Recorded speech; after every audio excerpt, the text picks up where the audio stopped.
na diplomação de Lula e de Alckmin, bolsonaristas tocaram o terror em Brasília e quase invadiram a sede da Polícia Federal. A extrema-direita tenta construir uma narrativa como se o dia 8 de janeiro viesse de Marte, e não de um contexto anterior em que o próprio presidente não reconheceu. Gente, o PL, para concluir, o PL, o partido do presidente, entrou com uma ação para anular o resultado do segundo turno. Certo.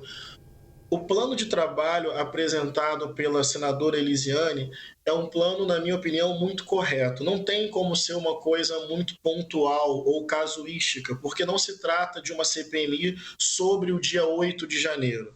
Existe um contexto anterior. Existe o dia 12 de dezembro, com aquela barbaridade que aconteceu em Brasília. Existe dia 24 de dezembro, com aquele carro-bomba que poderia ter sido uma catástrofe.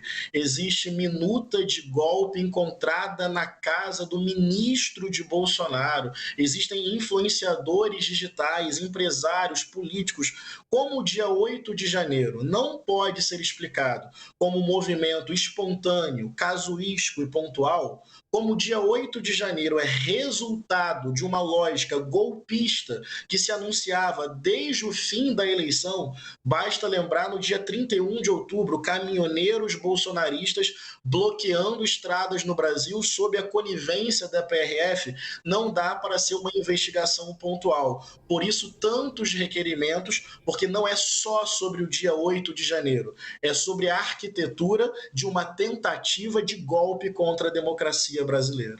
São muitos requerimentos justamente porque a gente tem muito a investigar, né? O plano de trabalho da senadora Elisiane Gama basicamente se detém ao pré-8 de janeiro, né? A gente tem que investigar tudo.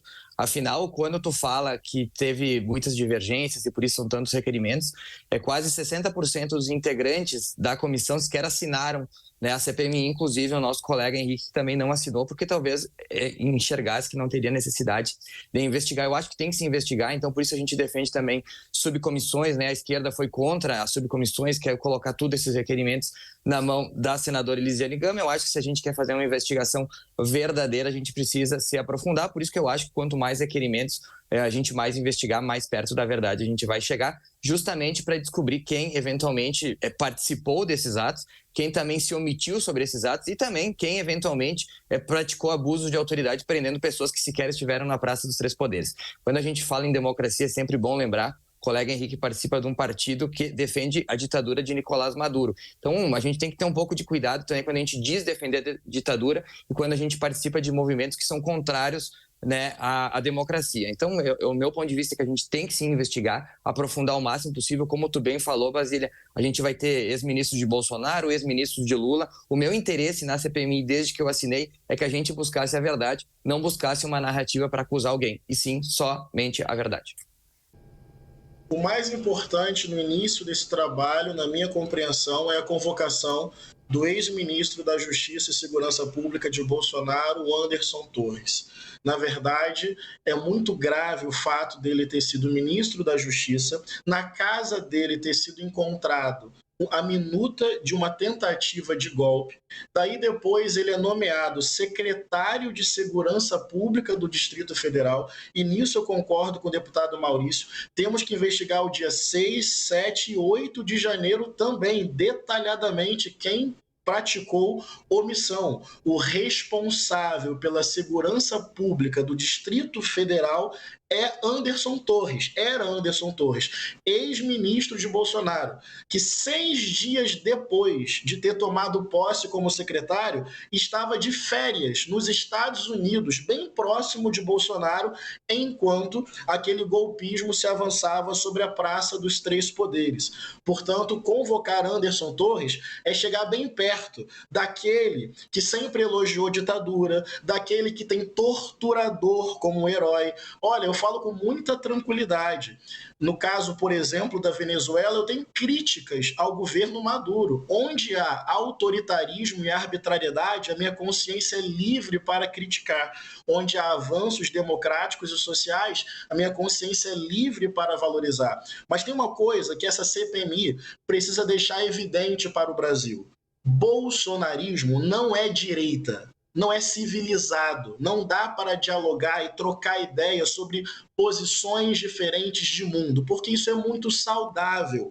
Bolsonarismo é extrema direita, é negacionismo, é genocídio, é exaltação da violência e das armas, é glorificação do ódio, é fanatismo religioso, é desconsiderar a realidade. A terra é plana e dia 8 de janeiro foi culpa do Lula. É a mesma falência do pensamento crítico.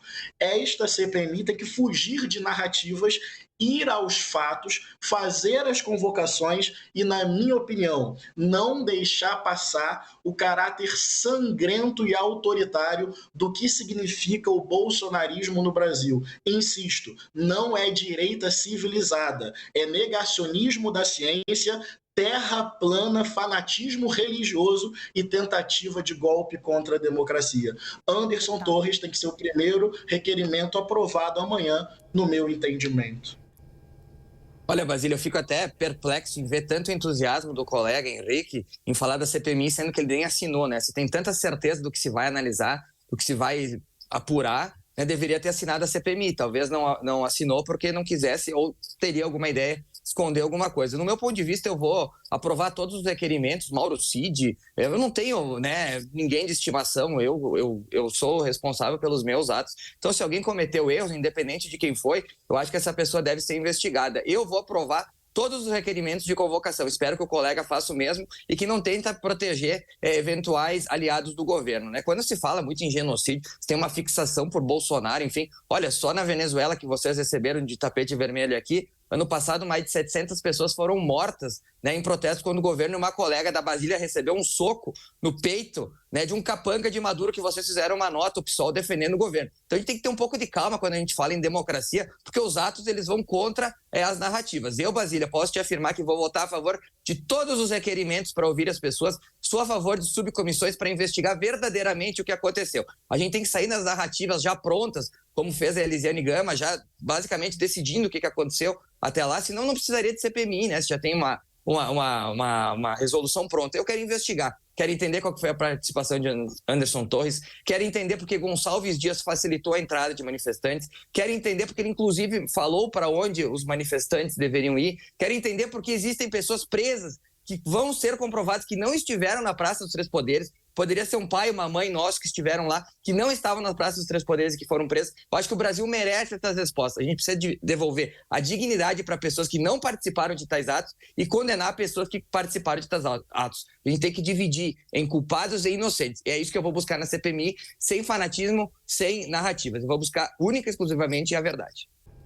Com certeza. Eu mesmo, junto com a deputada Erika Hilton, nós somos os representantes do PSOL na CPMI, nós temos requerimentos que nós vamos batalhar para que sejam aprovados de pessoas que prestaram depoimentos e que já estão presas, inclusive.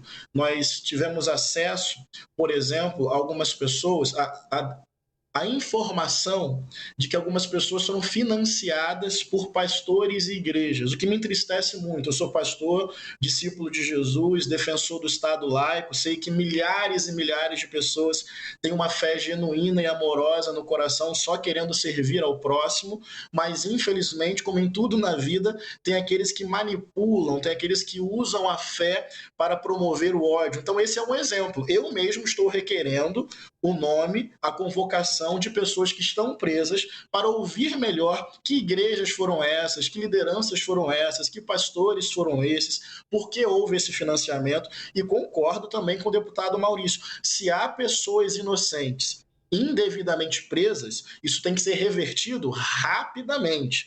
E se há pessoas culpadas que estão se escondendo, isso precisa ser desvendado urgentemente. E não adianta, na minha opinião, pensar que o dia 8 de janeiro são pessoas dispersas apenas, sem que haja um contexto anterior. Nós temos que ir aos financiadores, aos idealizadores mentais, nós temos que ir aos agentes de segurança pública, sem nenhum problema. Eu também quero ajudar a aprovar todos os requerimentos, inclusive do Gonçalves Dias, para que ele possa se explicar. Não tem nenhum problema. Agora, as pessoas presas precisam ser ouvidas, não há veto da minha parte a isso, porém precisamos ir além.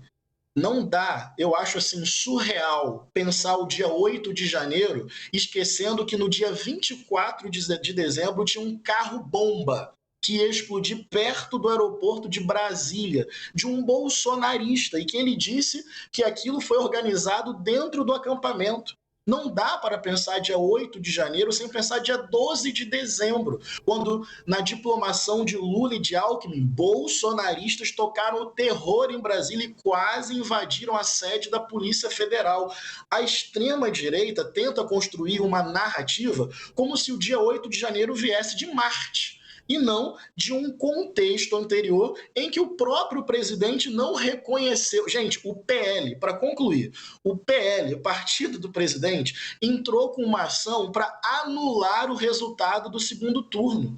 Isso é trágico, engraçado, tosco e pitoresco ao mesmo tempo. O partido entrou com uma ação e era só do segundo turno, não era do primeiro, não.